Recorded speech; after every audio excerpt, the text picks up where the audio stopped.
Hi, this is Leslie Norris Townsend, and I'm here to invite you to be a part of the Clean Comedy Challenge 2017 in Pasadena, California, and in Chicago, Illinois.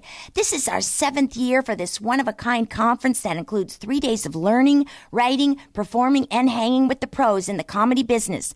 The Clean Comedy Challenge invites comedians of all levels for a chance to work on a real comedy stage with an added church venue at each location. Past attendees include Johnny W., Claiborne Cox, Marty Simpson, Andy Benango, Mike Paramore, Charlene May, and Todd Justice. So if you work clean or just want to work clean, go to www.cleancomedychallenge.com. When you register, make sure you mention the School of Laughs podcast so I know where you came from. Remember, there's no auditioning, limited space, early fee before May 1st. Come on, get on board the cleancomedychallenge.com train. Woo! Welcome to the School of Laughs podcast, brought to you by schooloflaughs.com. Whether you're an aspiring comedian, a part-time pro, or a speaker who wants to become funnier, this is the podcast for you. We'll break down tools, tips, and techniques to help you get bigger, better, and more bookable. And now, here's the show.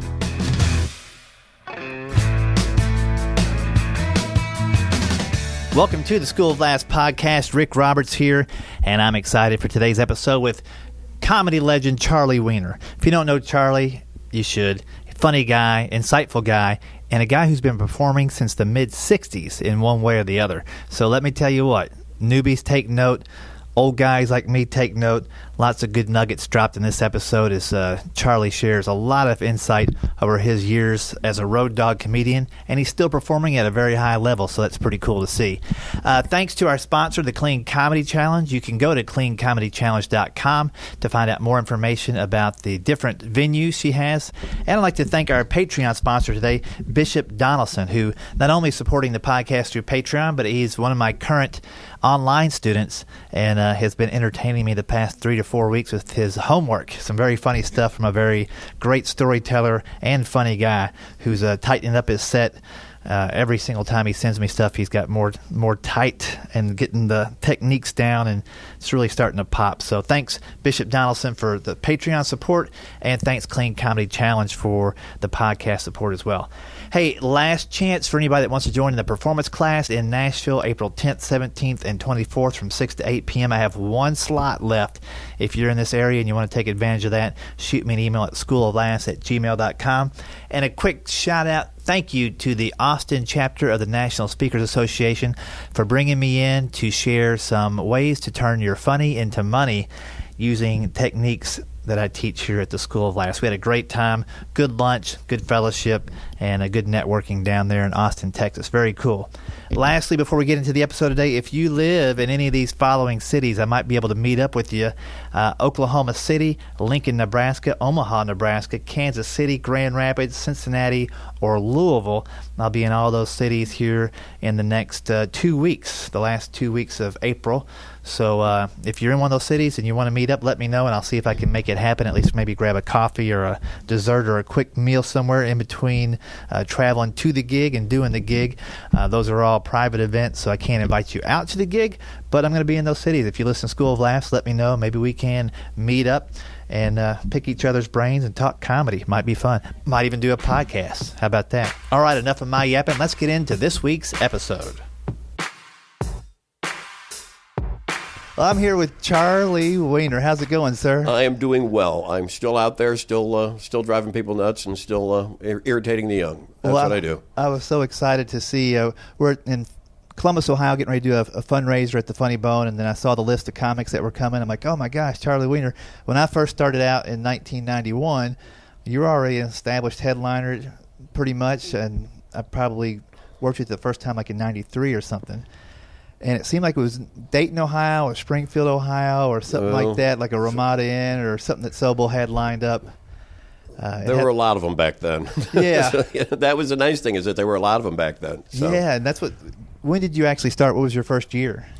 Well, I first started performing in 1966. Wow. I was playing music in '66, and then I first really started doing comedy, adding comedy into my music show about 72, maybe 73, when I would do like bits on stage or have funny songs and whatever else, all original kind of stuff.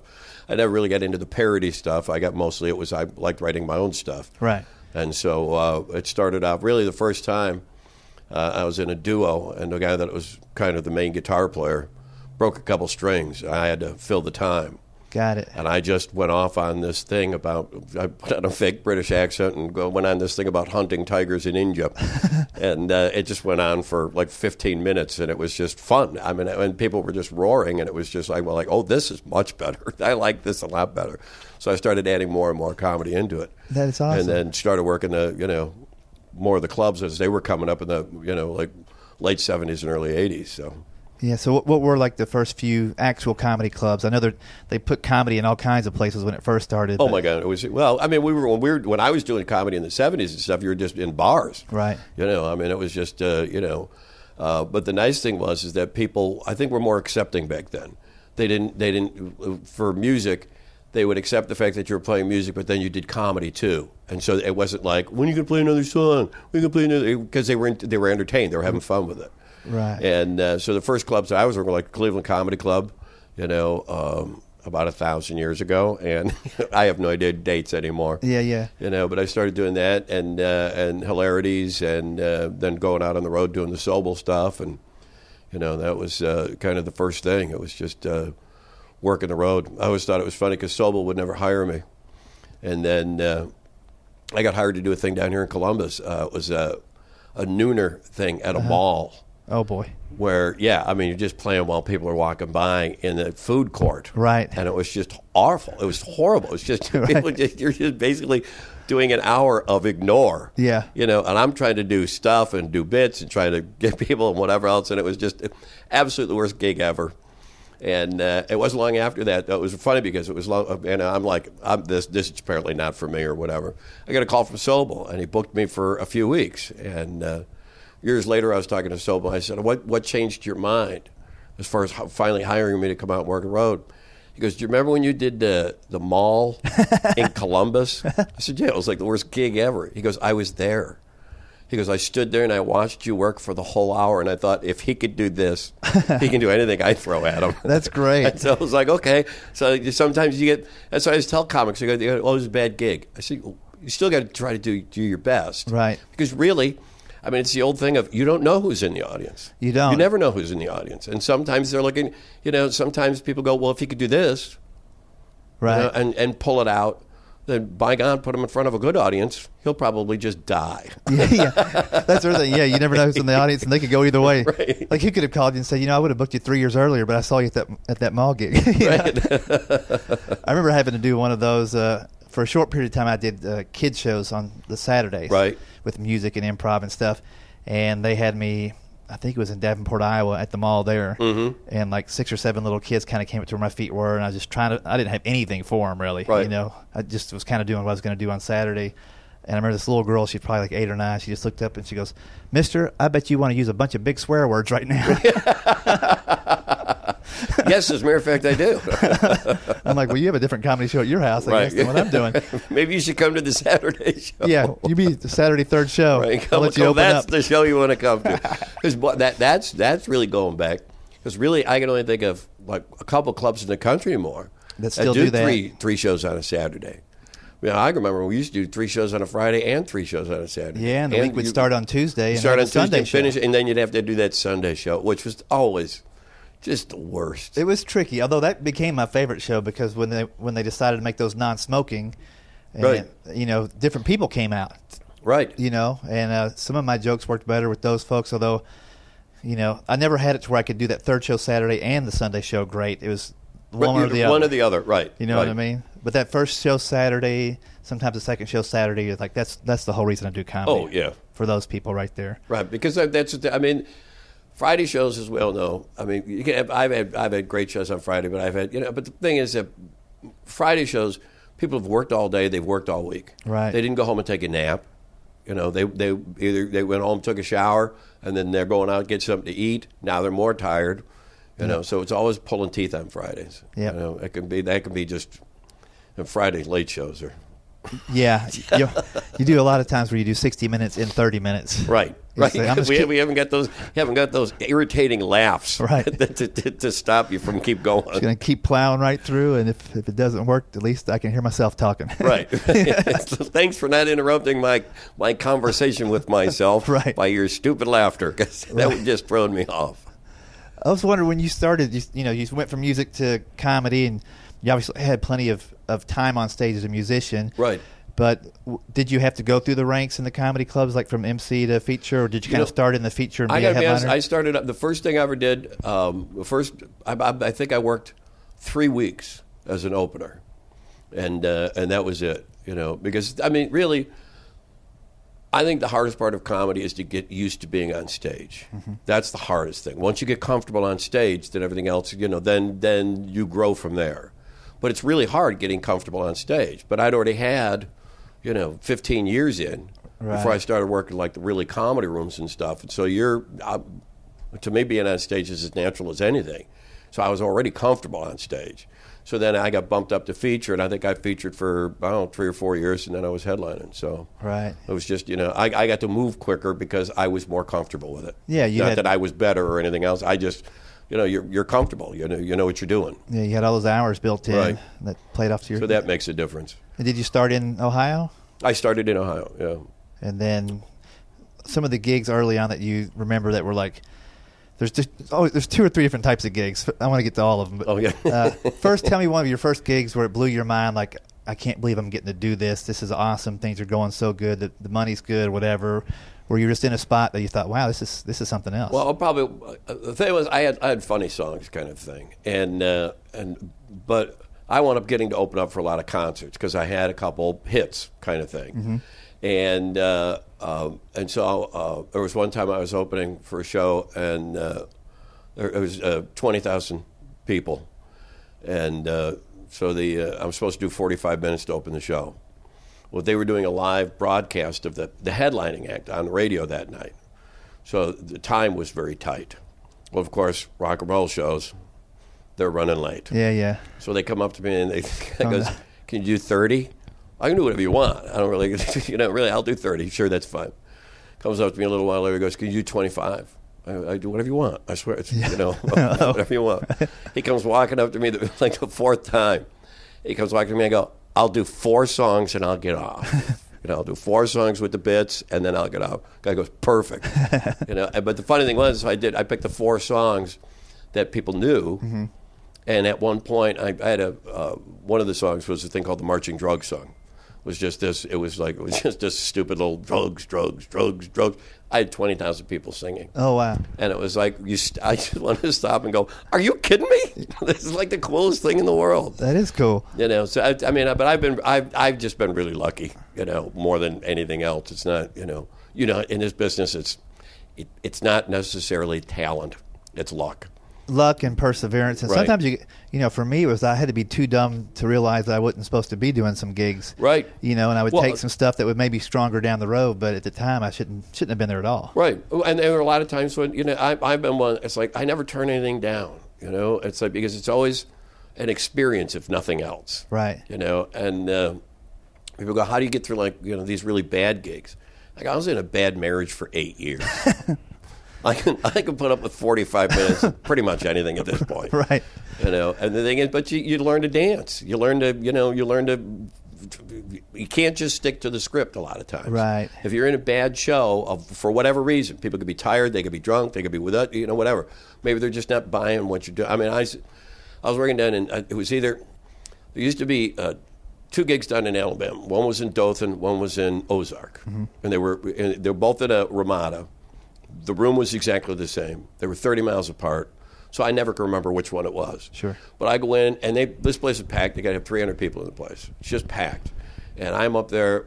I'm headlining. I'm 10 minutes into my show. And I said, I don't think I could have bought a laugh if I was handing out $100 bills begging people. And I finally stopped. I go, "Folks, we have a problem." I said, "I swear we have a problem. I'm not going to do this for an hour. We're not going to have this for an hour. We're not going to sit and stare at each other for an hour. That's not working." I said, "So somebody's going to tell me what the problem is, and then we're going to go on from there." So I stand back from the microphone, wait for somebody to say something. Nobody said anything. So I walk back up the microphone. I go, "Folks, either we're going to figure this out or I'm just going to leave. I said, I'm serious about this. I'm not going to put up with this for an hour. I'm sorry, and you don't want it for an hour. And I said, you see the guy sitting over there, the big guy sitting by the door? That's the owner of the club. I look over the owner, I go, here's what's going to happen. Either we're going to figure this out in the next minute or so, or I'll pay for my own hotel room. You don't owe me a nickel. We're not going to do this. Right. So I just walk, and so I say, okay, what's the problem? Finally, this guy sitting second row stands up, real sheepish, got his hands in his pockets. He looks to the left, he looks to the right, just you can see people go, tell him, or whatever. So finally, I go, what is it? What? He looks at me and goes, you talk too fast. Oh. I was like, really? I saw 300 people nod their heads. Yep. And I go, okay, fine. So I stepped back from the microphone, took a deep breath, slowed way down. I had a great show. I said the nice thing was I stood over by the door at the end of the show like I always do because that's the way we were taught. And I swear to God, everybody in the room walked up to me and shook my hand and said, we were so thankful you asked. Nobody's ever asked before. Right. They just went ahead and plowed ahead. Nobody ever stopped and asked what the problem was. And you're just going too fast. I was like, okay, fine. I said, I don't want a bad show. You don't want a bad show. We all want a good show. So let's figure it out. Let's do the good show. Right. And it always cracks me up when people go, well, you get paid the same for a bad show as a good show. Yeah, you do. What would you rather have? Right. And then, you may not get paid for the next show. Right. if you're okay with doing the bad show. Right. Constantly. Right. I would rather talk to people and say, we got a problem. Let's work it out. Let's get whatever done we can get done. Yeah. I've had some of those where same kind of deal where it's like, listen, we're just getting into this thing, and usually about 15 minutes I can win over anybody. What's going on? Right. And same kind of deal. It wasn't a bar gig. I think it was a corporate event, and it was for a bank. They had been robbed that afternoon. Now, the event planner didn't tell me that they had been robbed, and somebody had been shot. Like one of their employees had been shot. Oh, my God. Yeah, this is back in 1994 or so, here in Columbus. Wow. And so I said, it had one of my opening jokes was about a gun or something. I can't remember what it was, about hunting. And that just set the tone. They thought I was going to be talking about guns. They were on eggshells. And then after they told me that, I'm like, I'm sorry, but, nothing I'm going to say is about that the rest of the show. So I'm sure they would want us to laugh, and the party was planned already, and and then finally it went okay. But then there was the other bank show I did here. There's a lot of banks here, and nobody told me. Like I was 23 or something. It was like one of my little first corporate gigs. I did not know a mortgage from a loan from whatever, so I was making jokes about banks. But all these mortgage brokers from the 4 banks I was making fun of. And so, like, my first 4 jokes, I eliminated all the room. You're right. And after I started to get into my joke after that, somebody walked up to the microphone, they took it, said, "You're done." And I came back to the Funny Bone to get paid. And he's like, you should still be there. Right. Why are you here? I'm like, I didn't know I didn't know what a loan was from a mortgage. And, Right. So he goes, well, you learned. He goes, here's your check. That's the idea. You learn from everything. Yeah. And I said a lot of times, but I'm a great believer that you learn more from a bad show than you'll ever learn from a good show. A good show, you're flying. Right. I mean, I will always tear every show apart. I don't care how good, how bad, whatever. I will then tear it apart and think of what I could have done to make it better. Yeah. It's just the way I work. I've never been happy with a show. I hopefully never will be happy with a show because I think I hear these guys. You see people on Facebook go, "Man, I killed last night. I slayed. I just crushed the room. Really." I know. I always say, unless you got a standing ovation, you didn't kill. And even if I got, and I swear, I was working at Toledo one time, and my wife was actually at the show, and it was a Friday first show. And normally, that's, it could be an okay show. Yeah. But for whatever reason, because the stars were in a line, again, I take no credit for this. But it was one of those nights where everything you said was golden. Mm-hmm. Everything you said was just for whatever reason, they just were going with it. To the point, halfway through the show, I go, you got to stop laughing so much. I got a lot of material to do. We have another show to do. I said, you got to stop. Just let me do my material, right. And they just laughed harder. It's just one of those shows. I finish up the show. I get literally like a 7-minute standing ovation. I have to go back out and do an encore. I don't do encores. Right. So I go up and do it. And so I'm walking in the back, and my wife's standing there. And she looks at me, and she got her arms crossed. She's standing against the wall. And she goes, oh, my God. She goes, I've never seen you do like that before. I mean, that was just unbelievable. That was just, it was just the most phenomenal show I have ever seen in my life. I looked at her and I went, she goes, don't even start. I was like, okay. Because she knew I was going to tear it apart. Yeah. Because I think you can always do better. I always think, it's like if you Then stop trying to make it better, you stop trying. Right. And I think you should always try to make it better. There's always something you could have done a little different, that would have made it better. Yeah, I find too a lot of times it's taking things out that can make it better. Like if your whole show hour straight to front to the end is solid, there's probably places where you could say less and get more of a reaction, or make it a more enjoyable pace for the crowd sometimes. You know? Sometimes, You see, that's my problem. Sometimes I'm trying to jam too much into this period of time. And it took me a long time to realize, no, drop some stuff. Right. Make it more comfortable. And they don't get to hear everything or whatever, but it makes for a much better show. Yeah. Not everything I come up with is golden. Right. Exactly. I am not a genius. I am not, I'm not whoever. And not everything, you see, or everything you think of, doesn't always work. Yeah. And sometimes it is true. Like you got to, it's good to give up your golden bits for a while too. Yeah. Let those things, because those tend to be longer, 2 or 3, 4 minute pieces, sometimes longer than that. Right.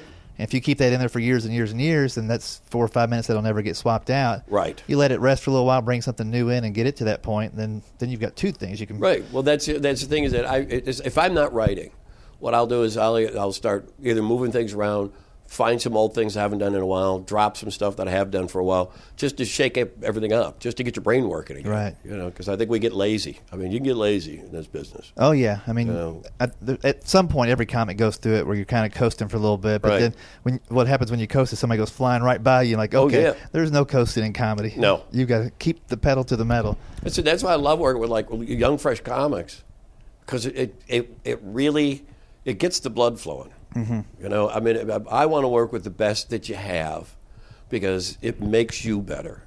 Yeah. I don't want somebody that I know is going to eat it in front of me. I want somebody I know that's going to kill in front of me, because then I'm pacing and I'm ready and I'm the juices are flowing and you're ready to go. Right. And it's like, you're okay, drop that bit, do this bit instead, and it's like you're constantly changing. I can't walk up with a list. I know a lot of guys use set lists. I have no use for them, because it's like you either know material or you don't. And I'm changing my show constantly before the show. Right. And a lot of times changing it during the show. Because I'm not thinking about what I'm doing. People don't realize, I don't think people realize, I assume most comics are like that, is I'm not thinking about what I'm doing right now. Right. My brain is 5 minutes ahead, 10 minutes ahead, 20 minutes ahead, or I'm already driving home or whatever. I mean, it's like, so the last thing I'm thinking about is what I'm doing at this point. And so it's like, I'm always like, okay, well, if this is getting like this kind of a reaction, well, I have this bit coming up 20 minutes from now that I don't think I want to do now. Right. Oh, I'm going to substitute something else. Yeah. So you're always, I don't want it to be the same. I want you to, I said, comedy is like standing on the ledge of a 100-story building, and your toes are hanging over the edge. Now, you have 2 choices. You can back up a little bit, or you can move your feet out a little bit further over the edge. I've always been a great believer that I want to move my feet a little further out over the edge, because that's the fun of it, the terror. Right. That's the beauty of new bits. All the fruit is at the end of the limb. Right. That's what I always say. You can hang on that trunk all you want and be safe, but all the good juicy stuff's way out there. Every once in a while something falls and you just walk by and pick it up. But when you climb out there, those are the gifts. Yeah, those are the gifts. You don't get a lot of those. That's the problem. That's the show your wife saw. Right. Yeah, that's the show my wife saw. Everything was just laying there, and I was just filling up the basket. Yeah. It was great. And it's true, too. Like, as you're watching the show, like tonight, I don't know how many comics we're going to have on the show, 6 to 10, I don't know. But it could be 10 to 13. Could be that much, right? So I've got an idea of the jokes I want to do. Right. Because I haven't, heard that set, and I'm going to, just record audio so I can, work on some bits. But, if somebody gets up there and they kind of, even if they get close to the premise or close to the topic, I'm like, I might just let that sit and put something else in there. So sometimes right before, I'm sure it's happened to you, like my opening joke or my opening bit that I'm planning on doing, right as I'm getting ready to go into the room, the guy before me is closing on something that feels enough similar to me that I won't do it. And I've had, make those adjustments, and that was what I was going to open with. So now you got to kind of go to opener number 2 or opener number 3, and that's the thing. You have to have other things to do, and the thing that's why I'm real big on that. Any show that I'm on, I have to watch every comic. I have to watch. I want to see, number one, because I love watching comedy, because I love to watch, especially if somebody's really good. I just love to watch it. I laugh. That's the whole idea. But a lot of times, somebody will do something that it's close enough to what you do, but it's far enough away that you can actually do a callback to their show. And it's like, I love to watch an audience when you're doing a couple callbacks to somebody else's show, and they're like, oh my God. It's not, you're not doing the same bit. You're taking it from that point on or whatever. And it's just really fun because I think the audience appreciates that it makes it more of a show. It makes it a real live experience. Yeah. Because you didn't plan on doing it before the show. Right. They realized that you incorporated that. I had a chance to do that recently on a TV taping, and I knew the three of us were going to be on the same episode, and the guy right before me just had this thing about his daughter's nightlight catching on fire, and he had called the fire department, and then she just kind of blew it out, Right. And I have this one thing where I take my son's nightlight out, and I'm saying, you're too big for this now. So I was like, you're too big for this. Plus, this could cause a lot of trouble, Right. And it got as many laughs as from behind the stage as it did in front. But it's one of those things like, hey, that was just a gift. It was right there. And, Right. And I really didn't plan on that when I went on stage, but I'm like, oh, he just talked about a nightlight. Right. Sometimes I think it's fun. I mean, I don't want to. One of the biggest things that I fight, having done this for so long, is the fact that when you're booking, people just go, oh, you're one of these guys that's been around for 35, 40 years. So you're probably doing the exact same thing. It's like, no, my show changes all the time. Because they've seen too many of these guys that, like we're talking about getting lazy, where somebody hasn't changed a word I know. for 15, 20 years. And I look at them, I go, I understand it works. Right. But aren't you bored? Don't you want to do something else? Didn't you see? It's like you're putting on blinders and covering up your ears so you don't see or hear anything that's funny. Yeah. Because that might interrupt with your show. Right. And there's to them, they're in a little safe place, but it's probably the most unsafe place you can be is to not change and adapt and grow. I mean, the growth of it, you started out in music, so you were an artist, Right. You wrote your own songs, and when you get to comedy, could you imagine being in a band and not have put out a new album in 10 years and do the same? I hate to say it, but it's like what's really big now these days is you see all these tribute bands. Okay, and these guys are they're in these bands for years and years and years. Okay, number one, you didn't even write the songs. Right. And you can't change the notes. You can't change the words. You can't do anything because people are coming to hear that exact song. That would bore me to tears. Yeah. That would just make me, you're playing the exact same thing night after night after night after night after night. I'm like, oh my God. I know. When you can be replaced by automation or by a jukebox, Right. That's the great thing about comedy is, like you say, even the shows that aren't going well, Right. like when you find your way to dig out of it, the whole crowd is there with you. And they're like, Oh, yeah. oh, hey, now we got something. Right. And crowds, I feel that they're less patient than before. Maybe they are, maybe they're not. But when they see something authentic and real happen, it's neat because everybody's plugged in and everybody's digital, and the live experience is the last thing we really have. Right. Well, that's why, it's funny how many young people that'll come to a show, and they'll come up and they go, well, the reason we're here is because we watched you on YouTube. And inevitably they'll come up after the show and I say, what'd you think of the show? And they're like, it's just so much better. I said, right, because you're here. Right. It's not that, it's not that I'm any good or anything. None of that means, but it's the live experience. And my mantra of the last, I don't know how many years, has been, when you go to a live show, you are seeing a unique experience. You are seeing something that will never happen like that ever again. Because it's the energy of the crowd, it's the room, it's the night, it's the pacing, everything changes. Yeah. And you've done 3 shows in a night. Every show's different. Yeah. And you can be doing the same material. It doesn't make a difference. But every show is different because it's unique, because it's for that crowd. And that's what I tell people. I go, it's so much better live. Don't want, you can watch it if you want on YouTube. But understand when you walk into the room, right, there's an energy there that you don't get off of YouTube. You don't get off of, watching it on your phone or whatever. Yeah. That's the great thing about comedy. That's why the clubs are still here in one shape, form, or another, Right. Well, as we head out, now we've talked about writing and keeping writing up and, taking gigs to get better. Can you give me a do and a don't for young comics that are listening, outside of what we talked about already? Or maybe even just like an inside Charlie's head tip of how you've survived this long and kept it fun? You know what? The biggest thing I do, young comics, because I go to, a lot of clubs still do, not as many as should, but a lot of clubs still do kind of an open mic night. And I go to them because I'm usually closing them, and they're like, you don't have to be here till 9:30. No, I'll be here at 7, because I want to watch the other comics. They're like, it's open micers. I go, thing is, you can learn something from anybody. Right. So one of my favorite things, I was watching an open mic one night, and there was a comic on stage. And, I'm not really paying attention to the material. I'm watching the comic. And he was doing something with his hand. It was one of the most irritating things I've ever seen in my life. And I was going to tell him, I go, that's unbelievably irritating what you do with your hand. And as I watched him, I realized, I do that. I was like, oh my God, that's really irritating. Yeah. And so I stopped doing it. And I said, what I try to tell young comics is, get rid of anything that's a distraction. Because I see young comics go up, they get their phone and all this stuff in their pockets, in their front pockets. Well, while they're on stage and I'm staring at this lump in their pocket. There was a comic a guy goes, oh, what'd you think of my show? I go, get rid of the gum. He goes, that's all you have to say? Yeah, get rid of the gum. It's a distraction.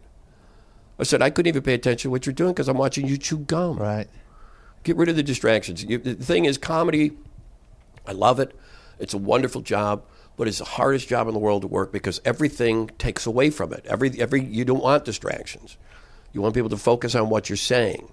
And if you're taking anything away from that, then you're taking away from your own show.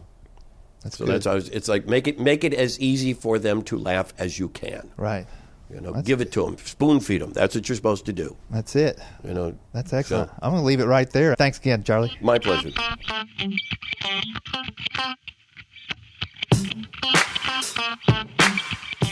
Well, I hope you enjoyed this week's episode with Charlie Weiner, a guy who's been around the block a few times and still keeps circling the block. Maybe because he's looking for a parking spot, maybe because he's headed to a gig.